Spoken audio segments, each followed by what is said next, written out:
احترام خدمت تمامی همراهان عزیز در کانال پلیس ایران.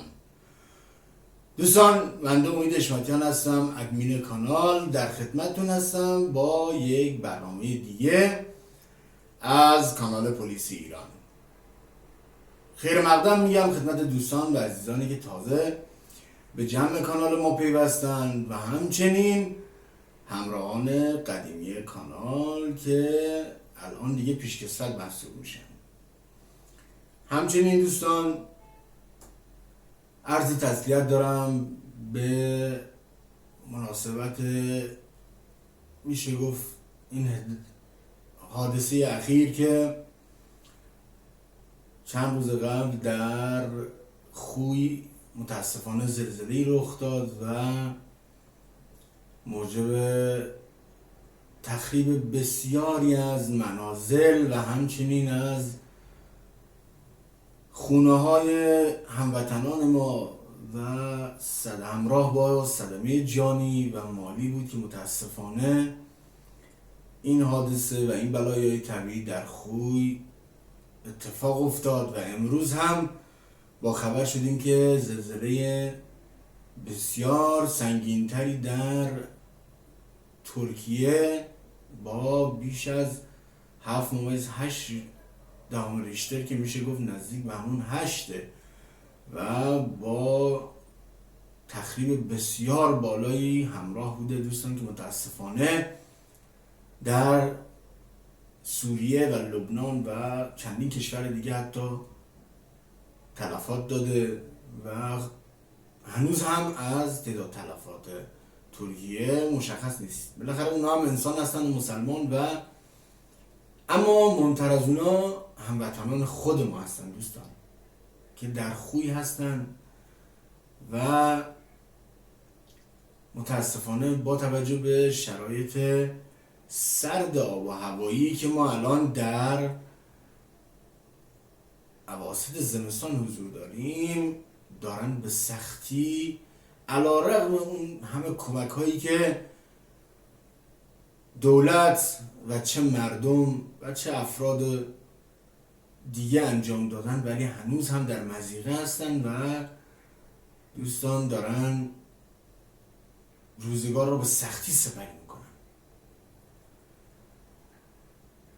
چند روزی بود داشتم با خودم کلنجار میرفتم دوستان این مسئله رو مطرح کنم یا نه، اما الان هم به اصرار دوستان و تعدادی از همکاران که از من خواسته شد گفتن با توجه به اینکه تریبونی در اختیار داری و افرادی بالاخره میشنون صدات رو و تصویرت رو میبینن و از همه مهمتر آشنا هستن باید و میدونن بالاخره کارت چیه، شغلت چیه و جایگاهت چیه، حداقل و مشخص شده هستی، این مسئله رو در تریبون خودت در رسانه خودت بازگو کن و ما هم به قول معروف حرف این دوستان و عزیزان گوش جان سپردیم و تصمیم گرفتم که این مسئله رو امروز با شما عزیزای دل مطرح کنم. دوستان حالا در ادامه من تصاویری رو از وضعیت خوی براتون خواهم گذاشت.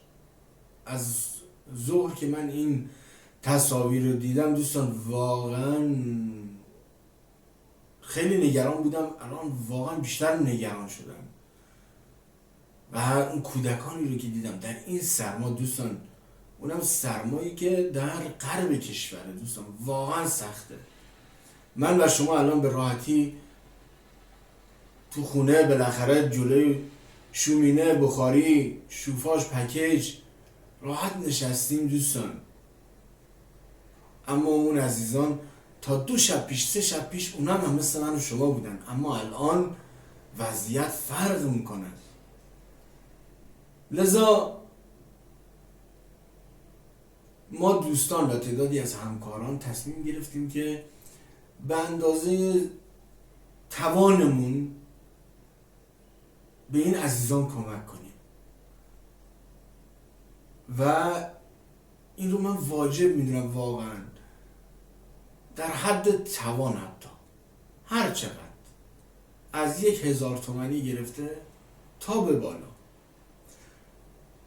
و این بود که دوستان از من خواستن در این تریبون اعلام کنم: عزیزان، هموطنای ما، برادرای ما، خواهرای ما در خوی وضعیت بسیار سختی رو دارن سپری میکنن و کوچکترین کمک من و شما برای عزیزان بزرگترین سوء امید میتونه باشه و اونا منتظر من و شما هستن. هرچند که همه دوستان، همه عزیزان، چه بازیگران، چه مسئولین، چه اونایی که شناخته شده هستن و شناخته شده نیستن، همه دارن کمک میکنن. و این بود که من گفتم دوستان، خواهشی از شما داشته باشم و این خواهش رو به خاطر خواهر برادرانمون دارم از شما میکنم.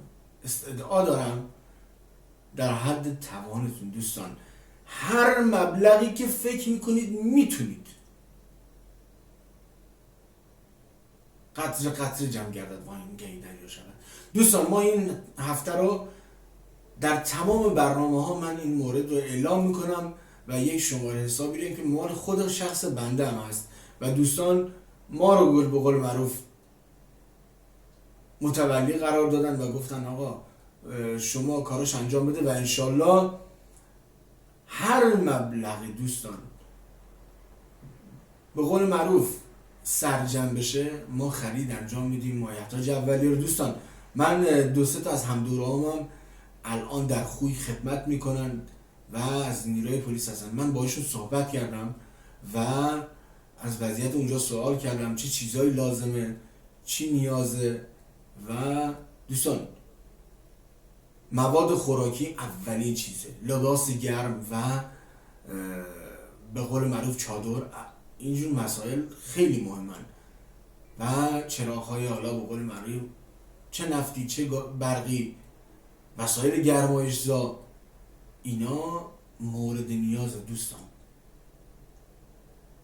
و واقعا سخته. شما در نظر بگیرید با بچه کوچیک تو اون برف و تو اون سرما خیلی سخته. استدعا دارم، خواهش میکنم ازتون که این کار رو با هم دیگه در حد توانمون دوستان، هر فردی حتی میتونی 1000 تومانی کمک کنید دوستان، دریغ نکنید که بتونیم به این خواهر برادرانمون کمک کنیم تا انشالله از این برهه و از این مشکلات عبور کنن. دوستان، بنی آدم اعضای دیگرند و امیدوارم که دوستانی که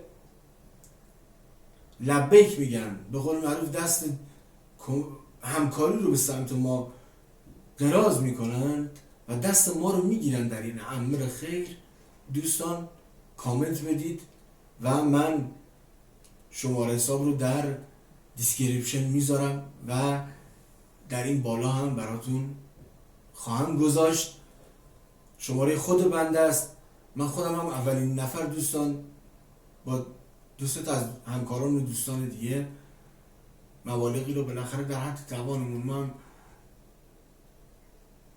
گفتم خدمتون در حد توانتون دوستان. میدونیم الان تورم زیاده، مشکلات زیاده، سختی هست، مشکل اقتصادی هست، اما با این مبالغ 100,000 200,000 500,000 تومان دوستان، نه ما میشه گفت میلیونر میشیم نه فقیر میشیم، ولی این باعث میشه که کمکی بشه به این عزیزان. پس دوستان تا انتهای هفته من براتون این موارد رو خواهم گذاشت و اگر تکرار میکنم لطفاً بی تفاوت نباشیم به این موضوع که واقعاً قلب هر انسانی رو به درد میاره، چه برسه به هموطنانمون که واقعاً عزیزان ما هستن در خوی. Məhsullardan xahiş edirəm və bizə də yetsin. Bu nəmələr 20 günlük şu an nəmələr qap maaşında soğuqdayacaq, nə xoşlayacaq. Bu yol nə olub? Qonşu kənd familinin dostluğun bu yolu deyil, biz yazıq dərik. Əlan bir dənə Ceyli Hilal Əhmər bizim mənim öz babam İsar gəzir, uşağımıza bir dənə çadır vermir. Nə mən istəyirsən? Çadır və biz köməkli istəyir mərdumlar və bizə niyə istəyir görmürük və bizim uşağımızın günahı. Bura hansı məntəqədə Açıqanım? Bura Zəmani həftə, biz Zəmani həftəmdə oluruq. Neçə gündür işlə, axşamı səhərəcən nə edirsiniz? Qalırıq maşında, zəlzələ gələndən qalmışıq, zəmanədə qalmışıq maşınlarda, donuruq, titiririk. Quran haqqı, bu uşağın günahına xatir və biz özümüz cəhənnəmə, bu uşağa bax, 20 günlük uşaq, biz özümüz yetəbaq qalaq. Siz öyle o işten Emre. پس لطف کنید همه با هم دیگه دست به دست هم بدیم و از سمت کانال پلیس ایران و این بنده حقیر این کار رو انجام بدیم تا انشالله به دست این عزیزان برسه و قطعا از خریدش و از دوستانی که کمک میکنن حالا و وسایلی که میخریم حتما براتون ولاگ تهیه میکنن و تا لحظه‌ای که برسه به دست این عزیزان. دوستان بسیار بسیار سپاسگزارم از همگی شما و امیدوارم که بتونیم حداقل ذره‌ای رو به این عزیزان کمک کنیم. شما رو به خدای بزرگ میسپارم. امیدوارم که هر جا هستید در کنار خانواده‌های محترمتون به سلامتی و به خوشی روزگار رو سپری کنید. خدا نگهدار دوستان.